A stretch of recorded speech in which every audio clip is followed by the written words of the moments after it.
friends, the book for today is The RSS, Icons of the Indian Right, written by NILANJAN Mukhopadhyay. Friends, it is a very well-researched book published in the year 2019. The publishers are Westland Publications, Chennai. The main book comprises of some 405 pages, and then you have the end notes and the index. The price of this book is rupees 799. Before we go to the book, let me brief you about the author. NILANJAN Mukhopadhyay began his career in journalism in the year 1980s and is best known for his reportage on the rise of Hindu organizations and their politics. He writes columns for several newspapers and web portals and is also a well-known face on the Indian television news channel as a political commentator. His other books include the best-selling Narendra Modi, The Man, the Times, and Six, The Untold Agony of 1984. NILANJAN is an unabashed college dropout. He lives with his family in Delhi NCR. The book comprehensively explains the genesis of RSS. In present times, RSS is almost close to an untouchable organization for some in India and even abroad. But why is the moot question. Dosto, on the face of it, RSS has been an apolitical organization in many ways, so to say. But why did this right-wing organization become pan-India? Was it to save the Hindus or unite Hindus against the onslaught of Muslims primarily, and not to forget the British tyranny against the Hindu culture, specifically the caste system? The book explains it all through the individual accounts of 11 RSS icons that the author goes on to detail.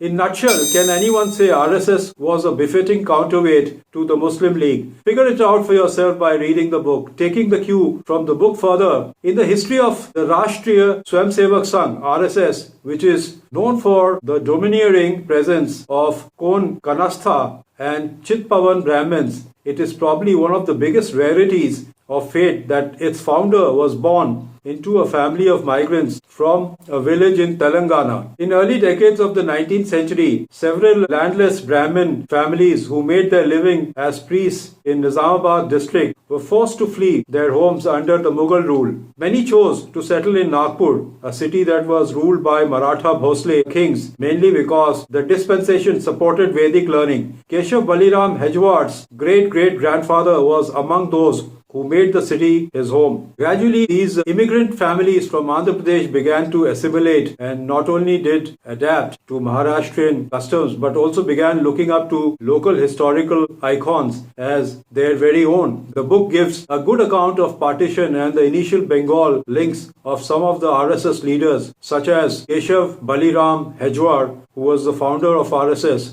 Shama Prasad Mukherjee, and Golwalkar Aka Guruji. That goes to show how Bengal was indeed the think tank of that India. The book unearths certain facts that we'll never venture to find out in this day and age. One of the peculiarities of the national politics at that time was the practice of simultaneous membership in multiple organizations. For instance, both Indian National Congress and Hindu Mahasabha boasted of common members.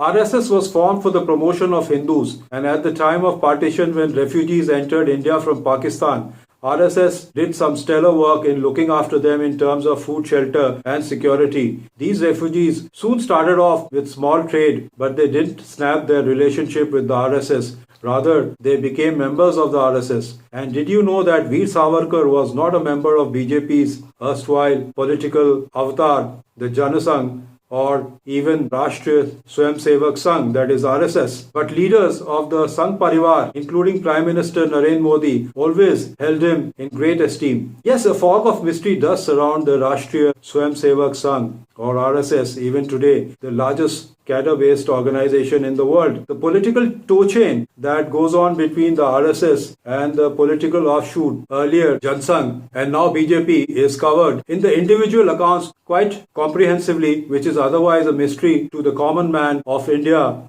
The author chronicles the personal and political journeys of the most important men and a woman of the Hindu right wing, digging up little known but revealing facts about them. Let me narrate a few of them, only to build your interest in this particular book. So let me start with Keshav Baliram Hejwar, the founder of the RSS, and its first satsang chalak was called Cocaine as a young revolutionary who transported subversive literature for a group back home in Nagpur. Although Keshav was originally a Brahmin from Telangana, he had little trouble in securing entry into the subversive world of Bengali radicals. And now we come to Vinayak Damodar Savarkar. This leading light of the Hindu right had once invited the vegetarian Mahatma Gandhi to dinner and had told him that unless one consumed animal protein, one would not be able to challenge the might of the British. Well, few had faced the wrath of the British Raj than Veer Savarkar, having spent an eon in Kalapani. So was it a reaction to the deep agonies that he suffered in jail?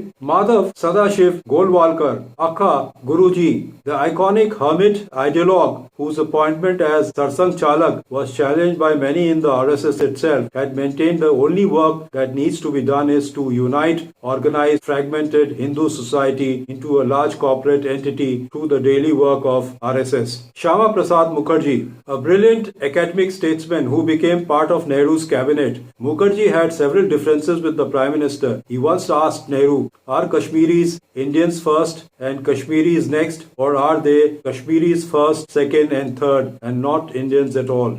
Balasaheb Deoras. This towering pracharak had a strong dislike for religious rituals and referred to himself as a communist within the RSS. It is highly debatable if he believed in God or if in any way he needed God.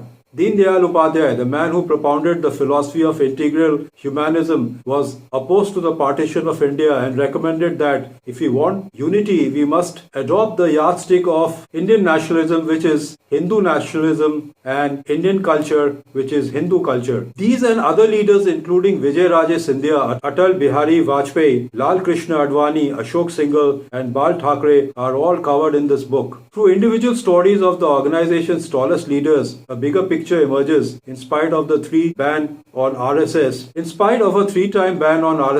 insistence that it has no truck with electoral politics. The group is and will be the hand that rocks the BJP's cradle. The author by and large maintains a fair balance between criticism and appreciation of RSS, which I liked. He has done a lot of homework and got inscriptions from various sources, which adds to its flavor. Yes, narration is in long prose of the historical kind. Friends, if you fear reading a thick book, you could still read this book, one icon at a time, which will not make it monotonous. The chapters are self-sufficient, language is plain, quite easy to understand. I would give the book 7 out of 10. It makes an informative read. Goodbye and see you next week.